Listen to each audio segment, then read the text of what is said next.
नमस्कार प्रिय दर्शकों, आप सभी का हमारे YouTube चैनल पर हार्दिक स्वागत है। दोस्तों, आज फिर हाजिर हूँ नया वीडियो नई जानकारी के साथ। प्रिय दर्शकों, आज की कहानी में आप देखेंगे कि किस प्रकार से एक माँ जिसने अपने बेटे को कुर्बान किया और मेवाड़ के भावी राजा को बचाया। प्रिय दर्शकों, आप सभी जानते हैं कि मेवाड़ की धरती अर्थात चित्तौड़गढ़, जो कि एक तरफ तो मीरा की भक्ति से गूंजता था, दूसरी तरफ पन्ना दाई जैसी दासी की स्वामी भक्ति से गूंजता था। और मेवाड़ का जो चित्तौड़गढ़ है उसमें एक तरफ हमारी पद्मावती जैसी रानी, जो अपने स्वाभिमान के चक्कर में जिन्होंने जौहर किया और मुस्लिम शासकों की गुलामी जिनको बर्दाश्त नहीं थी। दोस्तों, बने रहे वीडियो के अंत तक। आशा करता हूँ आप सभी वीडियो को पूरा देखेंगे और इस कहानी में देखेंगे कि किस प्रकार से पन्ना दाई ने, जो कि एक वफादार दासी थी दोस्तों, जिसने अपने बेटे को कुर्बान कर दिया अपनी आंखों के सामने, जिसने अपने आंखों के तारों को बलिदान कर दिया और मेवाड़ के भावी राजा उदय सिंह को बचाया। ऐसी थी पन्ना दाई, जिसको आगे चल करके दाई माँ भी कहा गया।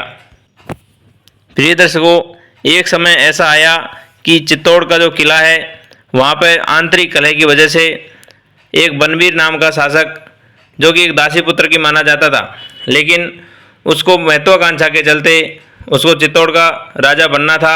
इस वजह से उन्होंने राणा सांगा को भी मरवा दिया और राणा सांगा के पुत्र, जो कि बहुत छोटे थे, उदय सिंह, उनको भी ये मार करके वहाँ का राजा बनना चाहता था। दोस्तों,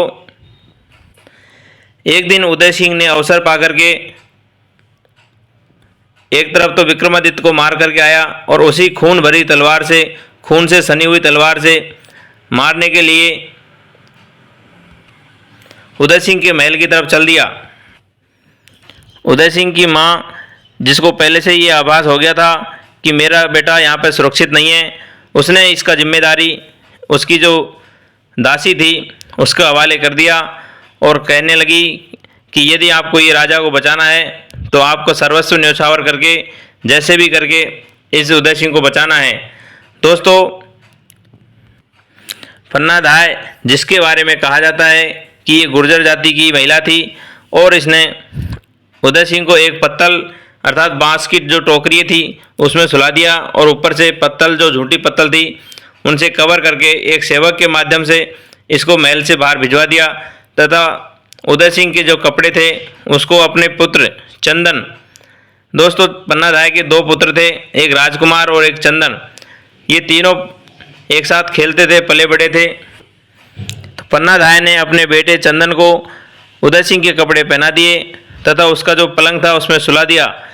उधर बनवीर के सर पर, जिसको भूत सवार था मौत का, एक बाजू विक्रमादित्य को मार के आया और अब उदय सिंह को मारने के लिए आ गया।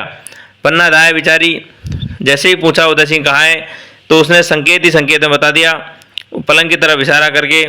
दोस्तों, आप यकीन नहीं करेंगे कि उसके माँ के ऊपर से क्या गुजरी होगी, जिसने अपने ही बेटे को, अपने ही आँखों के तारों को आँखों के सामने मरवा दिया। लेकिन दोस्तों, स्वामी भक्ति के पीछे उसने ये कुर्बानी देना भी उचित समझा और चुपचाप से वो खड़ी रही।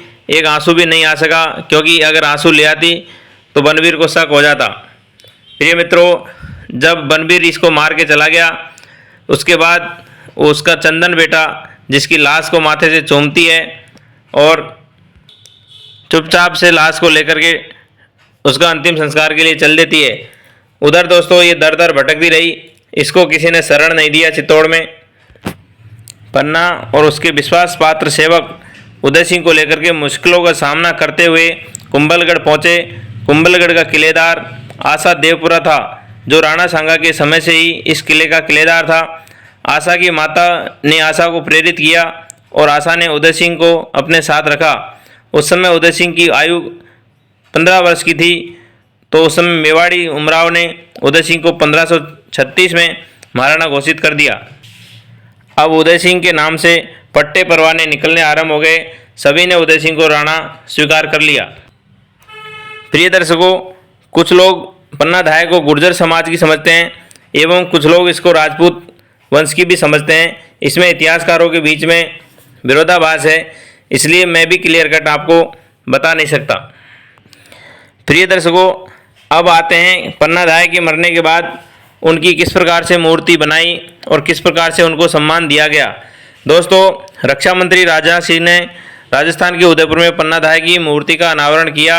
इसके साथ ही महाराणा उदय सिंह और चंदन की प्रतिमा भी है। इस दौरान राजनाथ सिंह ने कहा कि पन्नाधाय जैसी वीरांगना की प्रतिमा का अनावरण करके मैं अपने आप को खुशकिस्मत समझता हूँ। दोस्तों, सम्राट और साम्राज्य की सब याद रखते हैं, लेकिन ये साम्राज्य किनके बलिदान से बना है उसका अभिनंदन करना जरूरी है। अर्थात दोस्तों, आप यकीन नहीं करेंगे कि पन्नाधाय की जो मूर्ति है वो 9.6 फीट ऊंची है तथा उनका जो शासक था उदय सिंह, उनकी प्रतिमा मात्र 5.6 फीट की है। इसके अलावा जिस पुत्र का पन्नाधाय ने बलिदान करवाया, अर्थात अपने चंदन बेटे का बलिदान करवाया, उसकी मूर्ति 4.11 इंच की है। इन मूर्तियों को बनाने का खर्चा 13 लाख रुपए का है, जबकि इनका वजन 113 किलो है। पन्नाधाय का जन्म 8 मार्च 1490 को चित्तौड़गढ़ के गांव माताजी की पंडोली में हुआ था। पन्नाधाय का असली नाम पन्ना गुजरी है। दोस्तों, इसको कुछ लोग गुर्जर समुदाय और कुछ लोग इसको राजपूत समुदाय की समझते हैं। पन्नाधाय उदय सिंह को लेकर के जगह जगह पर भटकती रही। आखिरकार कुंभलगढ़ में उनको शरण मिली और उदय सिंह जो कि किलेदार का भांजा बनकर के रहने लगा। दोस्तों, इस प्रकार से 2-3 लोगों ने मिलकर के चित्तौड़ के भावी राजा अर्थात उदय सिंह, जिसने आज उदयपुर जिले की स्थापना किया। उदय सिंह के पिता महाराणा सांगा के 2 बेटे थे, उनमें एक विक्रमादित्य और दूसरा उदय सिंह। दोस्तों, बनवीर ने मेवाड़ पर कब्जा पाने के लिए विक्रमादित्य को तो मार ही दिया था, लेकिन जो ये पन्नाधाय है उसने उदय सिंह की रक्षा करके महाराणा का वंशज को बचाया, क्योंकि ये आखिरी वंशज था। दोस्तों, इसने महाराणा सांगा को भी मार दिया था, इस वजह से वंश ही खत्म हो जाता। लेकिन ये पन्नाधाय जो कि इतिहास में इसका नाम अमर हो गया, इसने अपने ही बेटे की बलि देकर के किस प्रकार से राजवंश को बचाया। दोस्तों, ये थी आज की कहानी। इसमें कुछ पन्नाधाय के बारे में कविताएं भी बोली जाती है। राजधर्म मर गया, प्यारा पुत्र बलिदान, ममता से ऊपर था मातृभूमि का स्वाभिमान। दोस्तों, ऐसी कहानी जो मैंने आपको बताई। इस समय आप जानते हैं कि आजकल की सरकारें पुराने इतिहास को धीरे धीरे ख़त्म करने में लगी हुई है।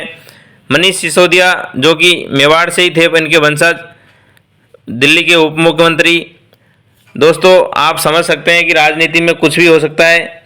उसी तरह से पहले भी ईर्ष्या और जलन चला करती थी और अभी भी ये ईर्ष्या और जलन चलती है।